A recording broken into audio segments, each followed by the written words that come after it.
Азыркы сөз Кыргыз Республикасынын президенти Жапаров Садыр Нуркожоевичке берилет.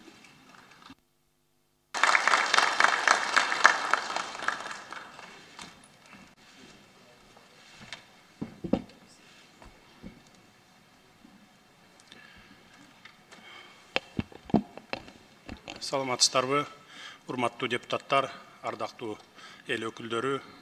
Кыргыз Республикасынын 7-чи чакырылыштагы Жогорку Кеңешинин 1-чи сессиясы өз ишин жыйынтыктоонун алдында турат. Ошентип, алдыда шайлоочулар менен жолугушууларды өткөрүп, мамлекеттик бийлик тарабынан аткарылып жаткан иштерди, өзүңүздөр кабыл алып жаткан мыйзамдардын маани маңызын кең кесири түшүндүрүп берүү үчүн, ошондой эле эл журтту түйшөлткөн маселелерди колдон келсе жеринде, же болбосо аткаруу бийлигинин деңгээлинде чечүү максатында региондорго чыкканы турасыздар. Мыйзам чыгаруу бийлиги катары жана өз ыйгарым укуктарынын чегинде көзөмөл иш милдеттерин жүзөгө ашыруучу жогорку өкүлчүлүктүү орган катары 1-чи сессия мезгили аралыгында бир топ алгылыктуу иштерди эл турмушун жакшыртып, өлкөбүздүн өнүгүшүн шарттай турган мыйзамдарды кабыл алып, эл аралык келишимдерди ратификациялап жүзөгө ашырып келдиңиздер. Эл шайлаган, элдин атынан келген эл өкүлдөрү катары өлкөбүздүн булуң бурчундагы шайлоочулардын койгон маселелерин, көйгөй жараткан жагдайларын аткаруу бийлигинин астына коюп, алардын мыйзам алкагында чечилишин талап кылып келе жатасыздар. Ошентип, башка бийлик бутактары менен ишиңиздер конструктивдүү негизде жүрүп жатат десек жаңылышпайбыз. Өзүңүздөр билгендей, бийликтин ээси болгон элибиздин мүдөө максаттарын орнотуу үчүн жалпы элдик добуш берүү референдум аркылуу кабыл алынган жаңы конституциянын негизинде иштеп жатабыз.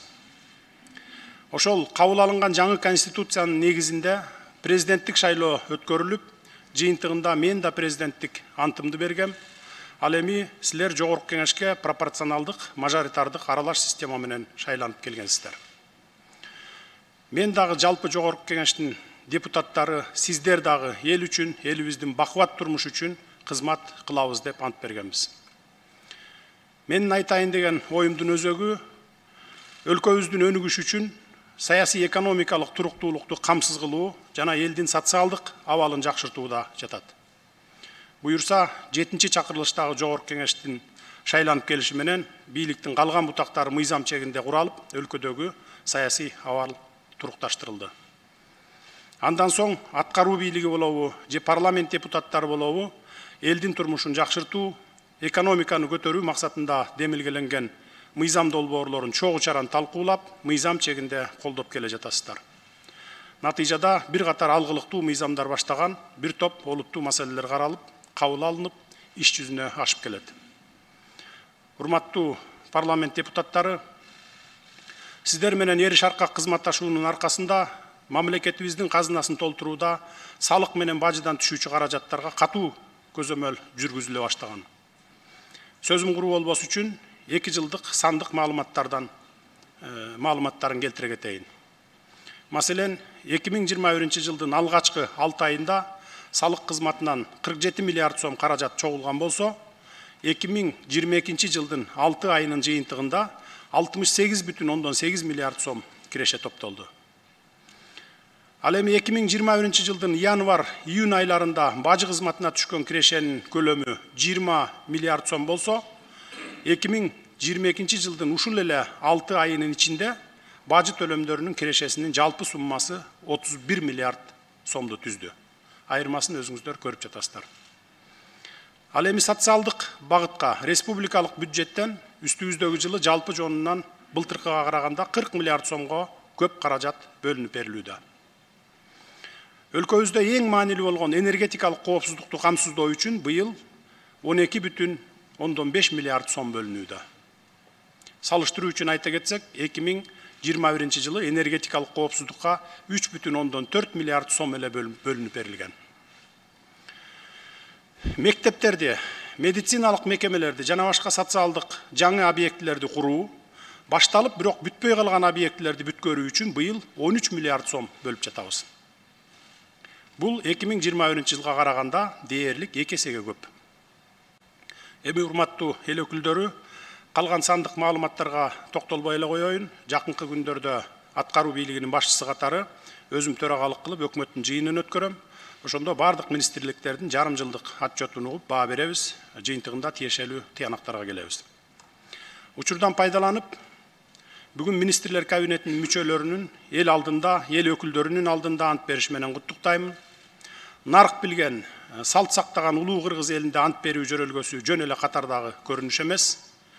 Кыргыздын чыныгы эр азаматы ант бергенден кийин берген антын бекем сактаган.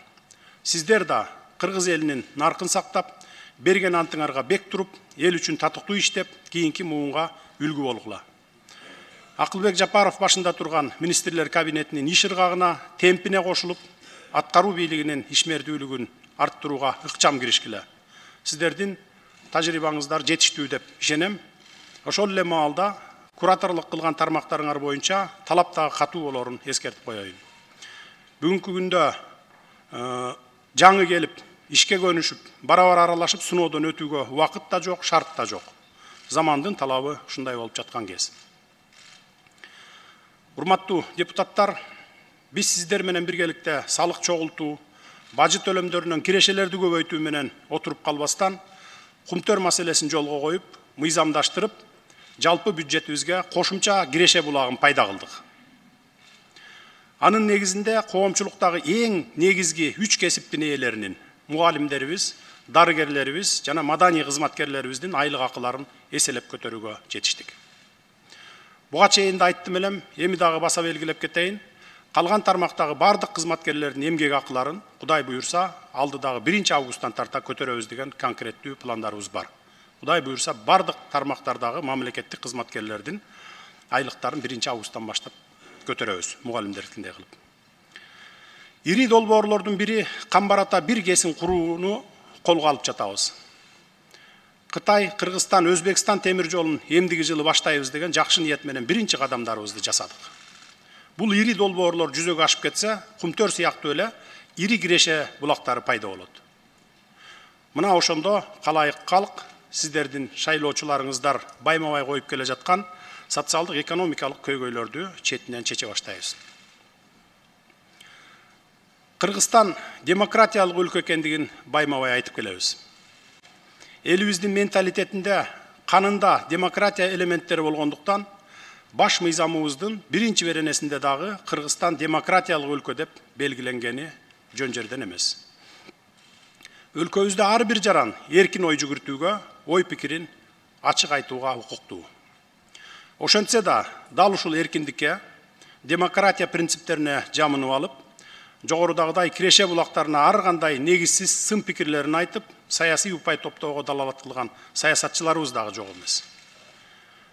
Демократия шартында албетте атаандаш пикирлердин болушу зарыл, ал тургай ошондой болушу керек. Эл өкүлдөрүнүн тарапташтарынын койгон маселе талаптары көчөдө сүйлөнбөй, парламенттин ичинде адистердин катышуусунда талкууланып, жыйынтык чыгарылып жаткандыктын өзү эле өлкөбүздүн туура багытта, түз жолдо бараткандыгынын белгиси деп айтар элем. Дүйнө агымы өтө тездик менен өнүгүп жаткан маалда биз саясий талаш тартыштардын, саясий интригалардын ордуна ошол дүйнөлүк өнүгүүдөн артта калбай, чогуу өнүгүүгө багыт алышыбыз зарыл экенин эсибизден чыгарбайлы. Кыргызстанга азыр экономикабызды жолго коюп, аны андан ары өркүндөтүү маселеси 1 орунда турат. Элдин талабы, тилек үмүтү дагы дал ушундай.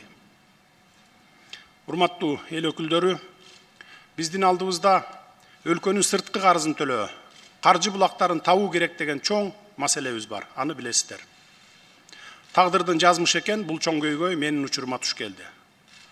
Буга чейинки берилген маалыматтарга ылайык, быйыл 23 миллиард сом, эмдиги жылы 25 миллиард сомдун тегерегиндеги сырткы карызды жабуу милдети турат. Алдыдагы 10 жыл ичинде 30 жылдан бери алган карызыбызды төлөшүбүз керек.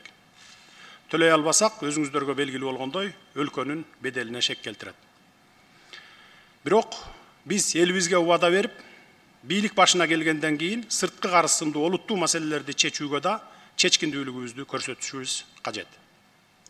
Албетте мындай олуттуу маселелерди сиздердин колдооңуздардын астында чечебиз деп ишенем. Ошентсе да, жогорудагыдай саясий упай топтоп, электорат көбөйтөм деген саясатчыларга кечээ жакында 2020 жылы эле эмгек акыларды көтөргөндү, жол, мектеп жана башкаларды салганды, ири долбоорлорду пландап ишке ашырганды мындай коелу. Ушул сырткы карызыбыздан кантип кутулабыз деген маселе күн тартибине коюлуп, айлабыз куруп турган маал болгонун эске сала кетейин. Ушул жерден дагы бир маселени айта кетейин, урматтуу депутаттар. Мына кечээ күнү эле дагы бир мыйзамдын долбоорун талкууладыңыздар. Бул капиталдарды легалдаштыруу мыйзамы болчу. Бул мыйзамды дагы сындап чыккандар болду араңыздардан. Мына бийлик, өкмөт ушу байларды, ичкен жеген мурдакы чиновниктердин акчаларын адалдаштырып берип атасыңар деп. Ооба, бизде өлкөбүздө 200дөн ашык байларыбыз бар. Башка өлкөлөрдө сыяктуу эле биздин миллионерлер бар, миллиардерлер бар дегендей. Бирок алар акчаларын чет өлкөлүк банктарда кармап жатышат. Кыргызстанда эмес. Чет өлкөгө барып, миллион, миллиардтаган долларларга завод, фабрикаларды куруп атышат.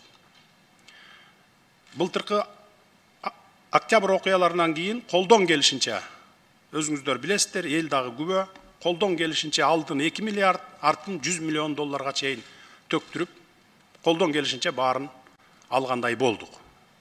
Бирок дагы деле ошого карабастан дагы деле чет өлкөдө катып жаткан акчалар көп. Бул мыйзамдын максаты ошол катып жаткан акчаларды биздин Кыргызстанга алып келип, ушул мыйзамдын негизинде легалдаштырып алып келип, биздин банктарга салса, биздин банктар пайда көрөт. Биздин өзүбүздүн территорияда Кыргызстандын аймагында завод, фабрика салса, ошол жерде иш орундары пайда болот. Салыгы бизге төлөнөт. Мына бул мыйзамдын максаты болгону ушул. Менин ал байлардын арасында бир тууганым же досум жок колдой турган. Эми бул мыйзам бүгүн эле кабыл алып аткан жоксуңар. Буга чейин 2005 жылкы революциядан кийин, 2008 жылы, андан кийин 2010 жылы 2-3 жолу кабыл алып бергенсиңер. Бирок бул мыйзам иштеген эмес. Анткени чийки болгон. Бул ошол мыйзамга ишенген эмес ушу биздин байлар. Мени болду ушул мыйзам колдойт экен, коргойт экен деген эмес. Бул мыйзам жарабаган мыйзам деген да. Ошон үчүн иштебей калган. Биз азыр бардыгын тактап, ушул мыйзам иштеп кете тургандай кылып, ошол эле байларды да чакырып, сүйлөшүп, алардын дагы кеңешин угуп туруп, анан сиздерге жиберген мыйзам. Кечээ биринчи окуудан өттү. Эгерде дагы деле ошондой терс пикирде болуп, бизден бир ушундай бир арам ой кылып аткан болсоңор, кабыл алып бербей койсоңор дагы болот. Биз эч кимди мындай бир кыйнабайбыз. Бирок бул мыйзам бир тыйын болсо дагы ушу биздин мамлекетке келип иштесин. Эшматтын акчасы, Ташматтын акчасы ушу Кипрдин банкында же башка бир офшорный банктарда жатпасын деген, өзүбүзгө келип иштесин деген максат. Өзүңүздөр билесиздер, 2005 жылы, 2010 жылы дагы 2 жолу революция болгон. Ошол 2 революцияда тең ушул байларды, мамлекеттик чиновниктерди айрыкча, эми байлар, бизнесмен байлар ал өз ак эмгеги менен байыган байлар бар. Ошондо дагы ошолор ак эмгеги менен байыса дагы акчасын ушу жерде кармабай, эртең ушу иш козгоп туруп тартып алабы деп ушу чет өлкөлүк банктарда катып жүрөт. Биз анын бардыгын билебиз, бирок ал чет өлкөлүк банктар бизге маалымат бербейт экен. Же болбосо бул өзү дагы айтпайт экен менин мынча акчам бар деп. Андан көрө ушул мыйзамды кабыл алып берсек, ошол 30 жылдан берки тапкан кирешелер ушул Кыргызстанга иштесин деген эле максат. Бул мисалы дагы бир мисал келтире кетейин, ушул мыйзамдардын иштеши боюнча же чийкемеси боюнча. Былтыркыга чейин мамлекеттик жеке кызматташтык деген мыйзам иштеп келген, ГЧП мыйзамы. Бирок ал мыйзам таптакыр иштеген эмес. Инвестор келип туруп 1-2 жолу болгон экен, келишим түзүп инвестор келип иштеп баштаганда эле иш козголгон экен. Инвесторго дагы, бияктагы мамлекеттик мекемелерге дагы. Анткени ал чийки мыйзам болгон, иштебеген, гарантия бербеген. Былтыр мен Алмамбет Шыкмаматовду башына коюп туруп ушул мыйзамды иштегидей кылып туруп жасайлы деп, бардыгын зыңкыйтып жасап, мына бүгүн ошол мыйзам иштеп атат. Ондогон ири инвесторлор келип ушу ГЧПнын негизинде бүгүн иш баштап атышат. ГЭСтерди салып атат, завод, фабрикаларды куруп атышат. Мына, то есть мыйзам иштеп атат да. Анан ошон үчүн бул мыйзамдагы эртең иштеп кетсе, кечеүнкү мыйзамдагы бул мага эмес, бүтүндөй өкмөткө эмес, депутаттарга да эмес, бүтүндөй элге пайдалуу мыйзам болмок да. Албетте биздин өкмөттүн ишибизде бардыгы жипке тизгендей таза укмуш иштеп кетип атабыз дегенден алыспыз. Кемчиликтерибиз да көп, моюнга алабыз аны. 30 жылдан берки проблеманы бир жылда баарын жолго түзүп, жипке тизип койгондой кылыш өтө кыйын экен. Бирок көч бара-бара түзөлөт дейт, четинен оңдоп келе жатабыз. Мына ушундай кыйынчылыктарга карабастан эл тараптан тагылган иш милдеттерин так аткарып, карапайым калктын койгон талаптарын ишке ашыруу үчүн кандай гана тоскоолдуктар болбосун алга жыла беришибиз керек. Сиздер колдоп берип турсаңыздар. Эң башкысы элдин камын көргөн ишибиз ак жана так болсо болду. Себеби өнүгүү мүмкүнчүлүктөрү мол болгон Кыргызстандын жүгүн алга тартып кетүүдө шайлоочуларыбыздын койгон талаптары эң туура. Ошондуктан, урматтуу депутаттар, бийлик бутактарынын, анын ичинде аткаруу бийлиги менен мыйзам чыгаруу бийлигинин ар бир аракети бири-бирине шайкеш болуп, эл турмушун жакшыртууга, өлкөнү өнүктүрүүгө багытталыш керек экенин баса белгилеп айта кетейин. Эң негизгиси аткаруу бийлиги, мыйзам чыгаруу бийлиги жана башка бийлик бутактарынын алакандай элибизди өнүгүү шарттары кенен өлкөбүздү алга жылдырууга алып барган иши, жасаган кадамы, ойлогон ою бир болуп турса болду. Бир эсе бир жакадан баш, бир жеңден кол чыгарып, ынтымактуу иш алып барган болобуз. Бир эсе саясий туруктуулукту камсыздап, өнүгүү темпибизди күчөткөн болобуз. Урматтуу депутаттар, Жогорку Кеңештин регламентине ылайык шайлоочуларыңыздар менен жеринде иш алып баруу боюнча ишмердүүлүгүңүздөр натыйжалуу болсун. Эл ишеним берип аткарган жүгүн аркалаган эл өкүлчүлүк кызматыңар байсалдуу болсун. Ишиңиздерде ийгиликтерди каалаймын. Жакшы эс алып келиңиздер, эл менен жакшы жолугуп келиңиздер. Рахмат көңүл бурганыңыздарга.